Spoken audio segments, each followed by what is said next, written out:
Yes, a very good evening to all of you. Dear students, once again I have come in front of you with a very important topic from your syllabus. This topic is from literary theory and criticism, and to be precise, it is feminist literary criticism. This is for M.A. English 4th Sem students, paper 16. During the course of my lecture at N.M. campus, I tried to give you an overview of what literary criticism actually is.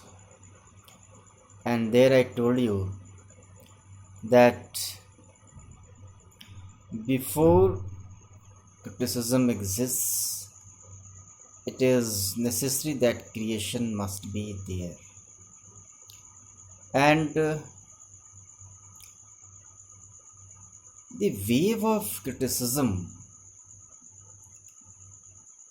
is started sometimes in course of creation itself. So we see sometimes that when we are trying to write something, when we are trying to compose something, at the same time we see that our critical faculties are also active. They tell us that this is wrong, this is not so appropriate, this sentence can be replaced very well by this one, this phrase can well be replaced by this phrase, and so on and so forth.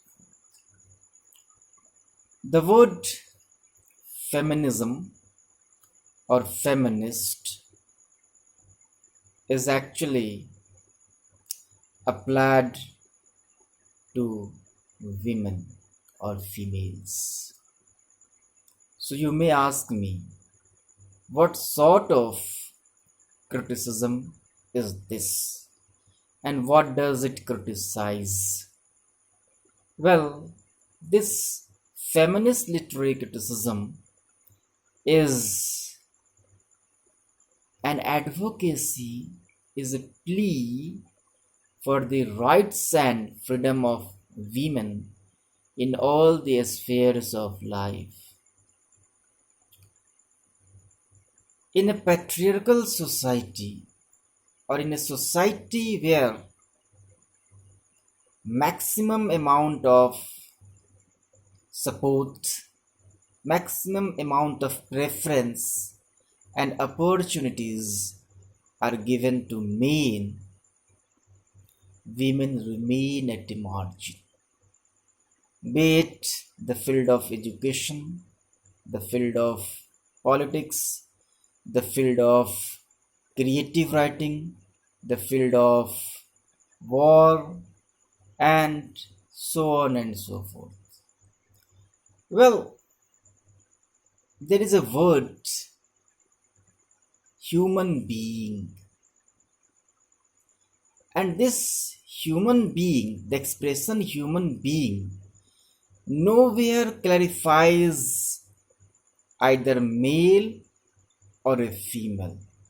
It clarifies both, irrespective of sex or gender. And discrimination of women on the basis of biological construct, on the basis of social status, on the basis of other social, political, personal, or economic consideration is not good. And feminist literary criticism come with this kind of advocacy. In writing literatures, we see that Several male writers, they write from man's point of view, from male point of view, and the treatment of female characters, the treatment of women characters in those creative outputs are not necessarily sound. They are sometimes biased. Even if they are not biased, it is believed that since it has been written from male's point of view, from man's point of view, and objectivity and impartiality has not been maintained. That male writer, in order to establish his superiority, in order to establish the superiority of his community, of his class, he has deliberately created a female character having an inferior status. So, feminism is also a reaction against the treatment of female characters, poor treatment of female characters in works of art. Because if female characters are treated in a non-serious manner, in an inferior manner, it is a matter of displeasure for all the women who try to work and write and establish their own status in this world. Feminism is also a struggle towards an all-round development of women, an overall development of women towards all the spheres of life. And feminist writing is a very positive protest against what they have suffered. They have suffered a lot at the hands of patriarchal society. And this suffering has found full play in feminist writing. A woman is a human being, though she is different from male as far as biological construction is concerned, but in no way she is inferior to man in any respect. So, nature and biology, there are two words which I would like to mention here.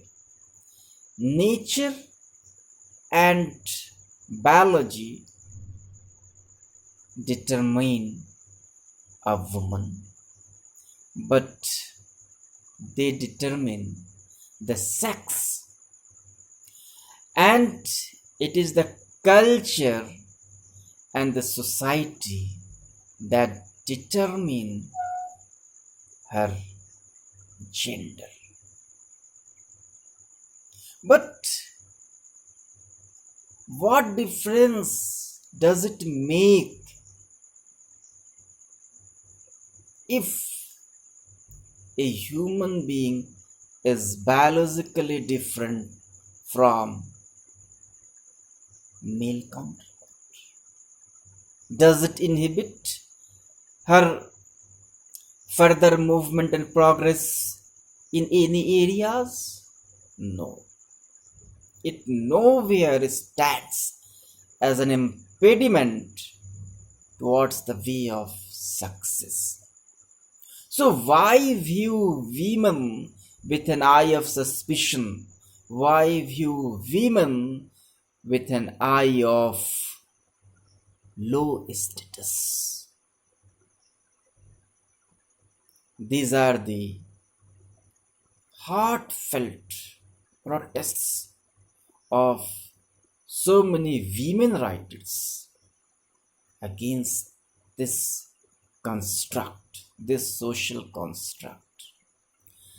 And there have been many feminist writers who have advocated, who have rather brilliantly advocated for their freedom and independence in all the areas of life. And education is a very, very vital equipment or instrument to make a woman mentally strong. If a woman is educated, she has the reason and logic to know that her opportunities to grow in this world are as important as her male counterpart. So there cannot be any kind of oppression against her. Nobody will dare to bully or punish them. The earliest tract on women education was written in the 18th century by Mary Wollstonecraft. Vindication of the rights of women. This Mary Wollstonecraft creation treatise is a wonderful piece of writing that grants women what they deserve.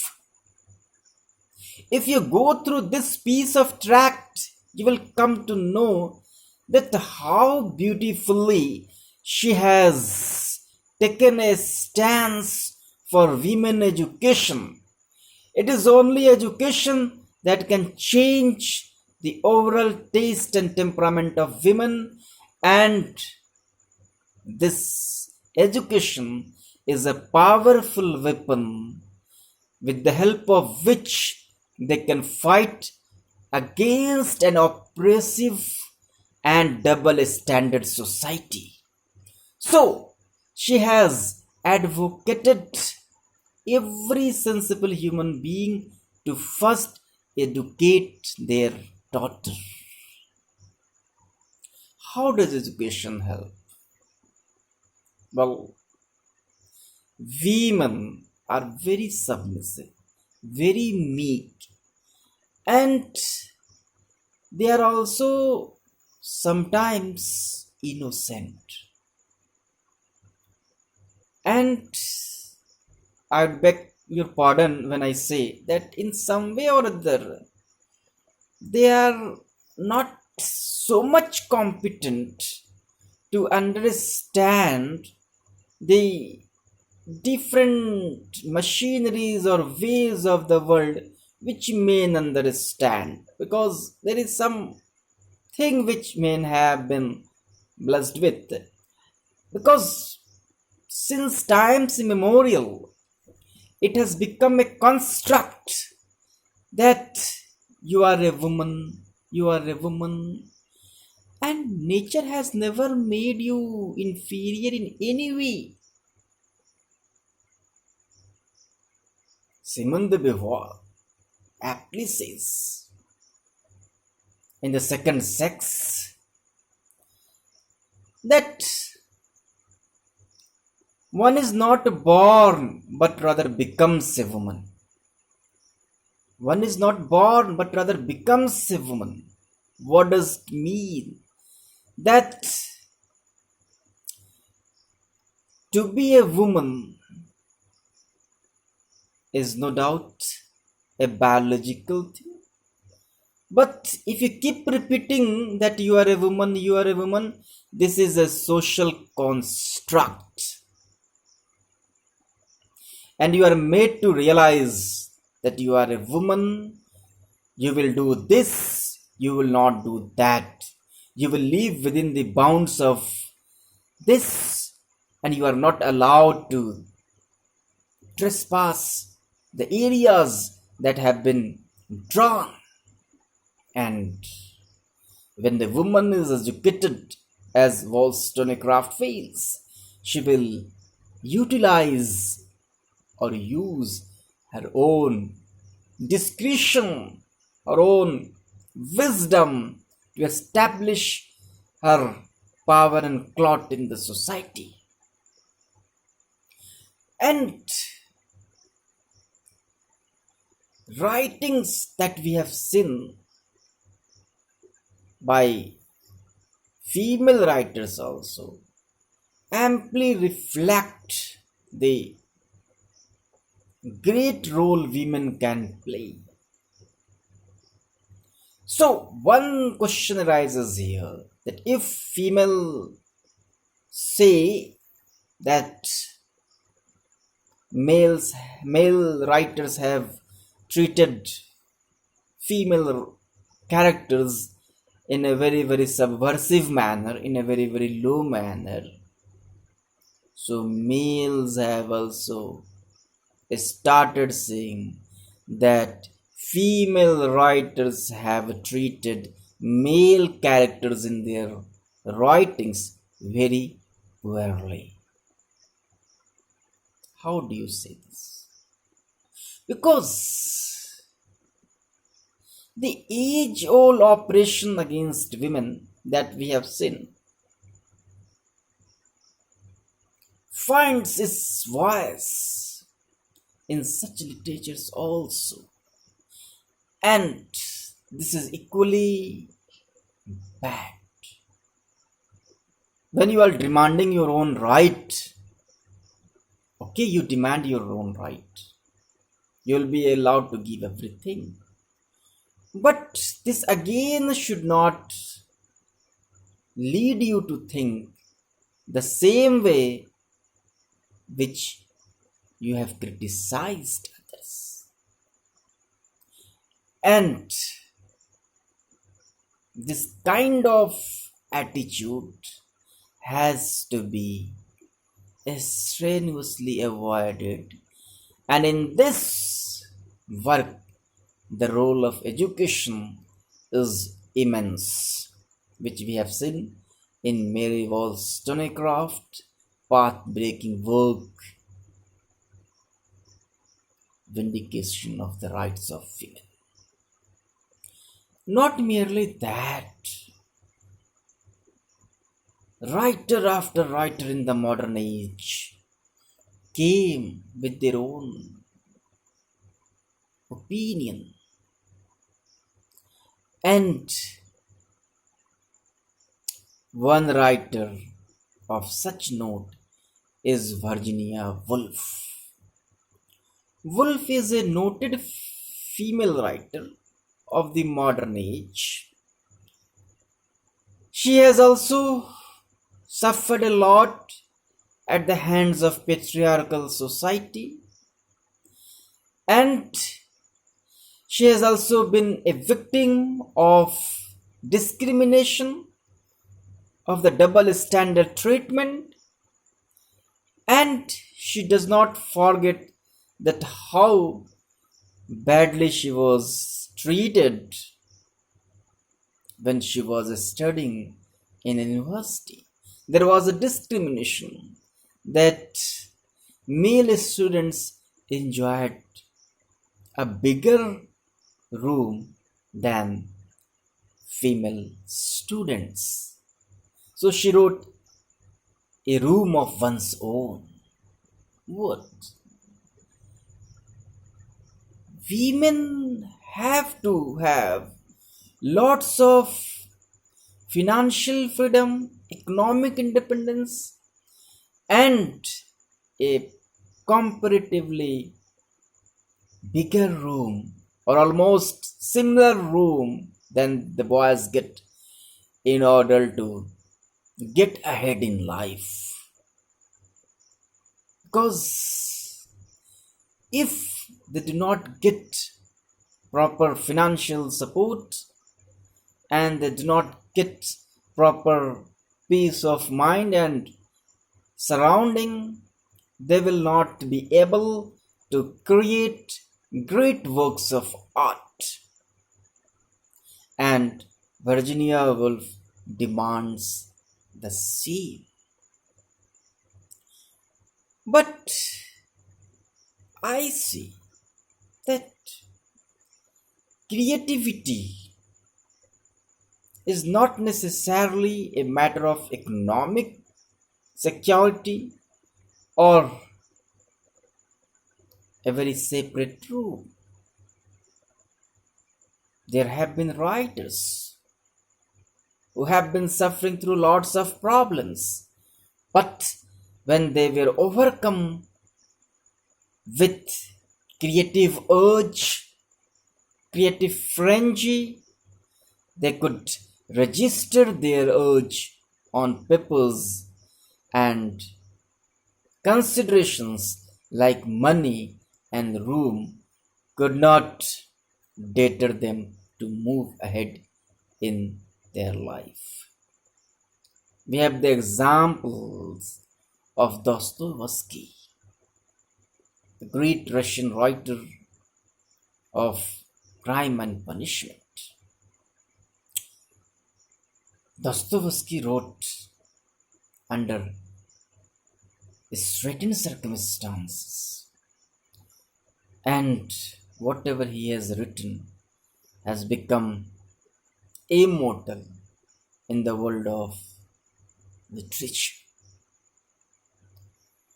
So, it is very important that literature should be written without any kind of bias against females.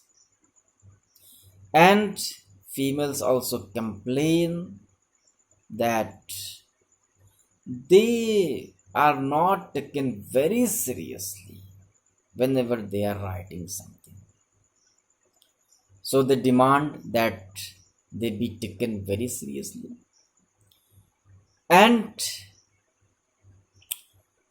the entire world of literature is interspersed with stray passages which, if culled from those novels or other literary works and studied separately, we will find a maltreatment against women.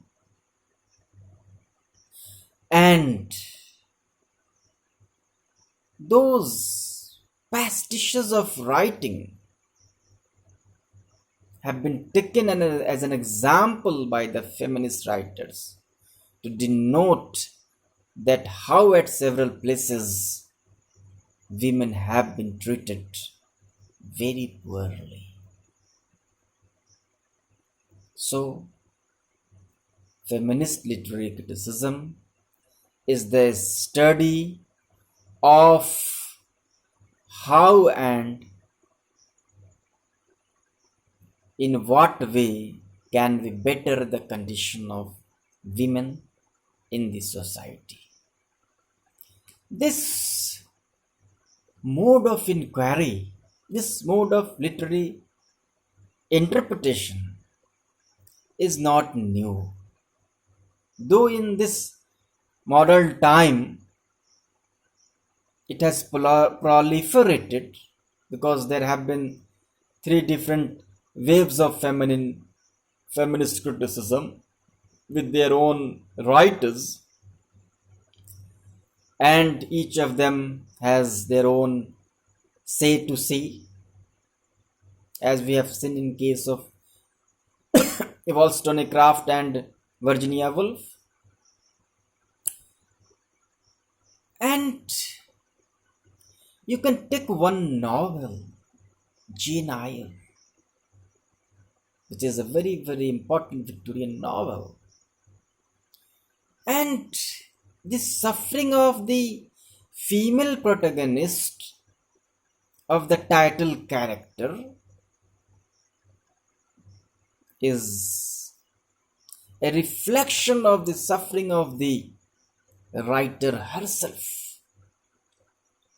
The novelist herself suffered a lot at the hands of this high handed patriarchal society. She was suffering to such a despair that it drove her almost insane and mad. So her suffering found a reflection in the creation that she created. So the character of Bertha in Jane Eyre is a topic to study. Under what circumstances she lost her mental poise? The circumstances must have been created by the cruel society. And pieces of literature now, which are called feminist writing, are writings from the point of view of female, are writings that demand the fulfillment of women must be taken into consideration. Among Indian writing in English, I see one poem which can be taken as a good example of feminist writing. The poem is Kamla Das's An Introduction. Kamla Das is a confessional poet. She opens the windows and doors of her personal life where even chink or peeping is not allowed. And hers has also been a life of suffering at the hands of the society, at the hands of the male. But one is not safe even with one's near and dear ones. And she shares her experiences in her biographical novel My Story, how she has been passing through excruciating circumstances, the kind of mental and physical sufferings that she has underwent at the hands of her cruel and licentious husband. It is not very good if a husband is torturing his wife all the time. A woman is not only a body, but she is also an emotion. She has an emotion which in no way is inferior to any other emotion. But why is it that the society always looks at women just as an object of pleasure, an object of plaything? Just see Ibsen's A Doll's House. This is also a feminist writing. That a woman is not a doll to be played with. A woman has all the desires and longings and feelings.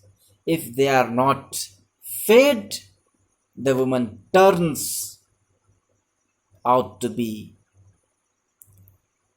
a very, very dangerous creation. I am the sinner, I am the saint, I am the beloved, I am the betrayed. I have no joys which are not yours, no sorrows which are not yours. I too call myself I. This is Kamala Das. And she also says that she has been told to talk to this man, not to talk to that man, to do this and avoid that. And